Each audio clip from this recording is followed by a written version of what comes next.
आता काय पुढचं टार्गेट काय? आता पुढचं टार्गेट हे आहे की आता आपलं द फार्म बद्दल थोडं बोलू.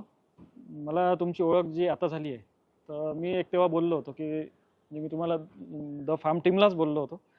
आपण मला वाटतं जवळपास 7-8 महिन्यापासून कॉन्टॅक्टमध्ये आणि आपण एकमेकाला कधी भेटलो नव्हतो. आज मी आता पुण्याला तुम्हाला भेटायला आलो आहे. भेटायला येण्यामागे कारण हे होतं की मी एक रिसर्चर होतो, एक प्रोफेसर होतो, एक शेतकरी आहे आणि तुमची जी फील्ड आहे ही पूर्ण वेगळी आहे. म्हणजे माझ्यासाठी तुम्ही लोक म्हणजे खरंच मला भेटायची इच्छा होती तुम्हाला एकदा आणि मी आज तुम्हाला भेटायला आलो आहे. तुम्ही काहीतरी वेगळं करता हे मला दिसत होतं आणि आता बरेचसे लोक आहेत जे बरंच काहीतरी वेगळं करत आहे तुमच्या फील्डमध्ये स्टार्टअपचे. पण विद्यार्थ्यासाठी कोणी करणारं नाही आहे किंवा नवीन मुलं त्यांना ग्रँट मिळवून देणे, त्यांना गायडन्स करणे. आता माझ्याजवळ प्रोडक्ट होतो 2021मध्ये, मी 22, 23, 24 काहीच केलं नाही. आता मी 2024-25 या सेशनमध्ये तुमच्याशी जोडलो आहे. माझ्याकडे अजिबात ज्ञान नव्हतं की प्रोडक्ट कसं असायला पाहिजे, प्रोडक्ट कसं विकावं लागतं. इव्हन मला हे माहीत नव्हतं की गव्हर्नमेंटच्या 5 लाखापासून 25 लाखापासून 50 लाखापर्यंत ह्या ग्रँट्स आहे ज्या माझ्यासारख्या मला आता मिळाली आहे हे आपल्याला माहिती आहे. पण अशा ग्रँट्स आपल्यालाही मिळू शकतात, मलाही मिळू शकते हे याचं ज्ञान अजिबात नव्हतं.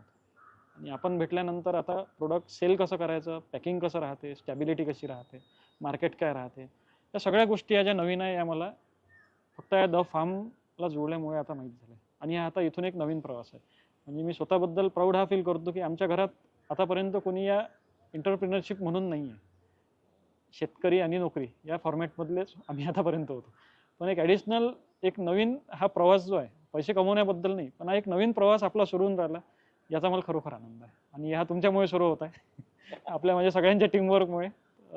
तेव्हा मी म्हटलं होतं की सर ग्रँड मिळाली तर तुमच्याजवळ नक्की पुण्याला भेटायला येईल. तर मी आज तुम्हाला भेटायला आलो कारण रफ्तार स्कीम ह्या सगळ्या गोष्टी नवीन होत्या आणि जेव्हा ॲग्रिकल्चर मिनिस्ट्री दिसते आणि आपलं नाव दिसते महाराष्ट्रातून, आता फक्त काय मला एकट्याचंच नाव दिसलं ग्रँडसाठी.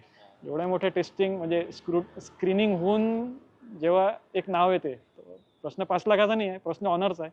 आणि बस तेच तुमच्याशी शेअर करायसाठी मी आज माझा शब्द पाळला, मी तुम्हालाच भेटायला आलो. इथपर्यंत थांबायचं नाही आपण. काय होतं बरेच लोक आमच्याकडे येतात ग्रँडसाठी. आम्ही ग्रँटवाले आम्ही एंटरटेन नाही करत. नाही हे जे ग्रँटवाले येतात ना आमच्या वर्कशॉपला येतात ना 20-25 लोक, त्यातला 99% लोकांना ग्रँटच पाहिजे. 1-2च पोर असतात सर माझ्याकडे काहीतरी इनोव्हेशन आहे नाही का, आणि तुमच्याकडे तो सेट ऑफ ही होता, तर त्यामुळे आपण तुम्हाला व्यवस्थित फेजमध्ये. आणि नवीन मुलांना तर सर आता म्हणजे तुमच्याकडून माझ्याकडून मी इतका मोठा नाही आहे कोणाला मेसेज देण्या इतका, पण मी मेसेज तुम्ही विचारलं म्हणून सांगतो.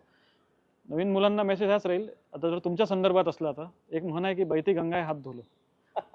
त्याचा मराठीत कदाचित अर्थ आहे की अपॉर्च्युनिटी तुमच्याकडे आहे, फक्त तुम्ही ती वेचा. तर द फार्म ही स्टुडंटसाठी स्पेशली अपॉर्च्युनिटी आहे. त्यांनी येऊन इथं वेचायचं आहे, ही जबाबदारी त्यांची आहे, तेव्हा त्यांचं फ्युचर त्यांचं.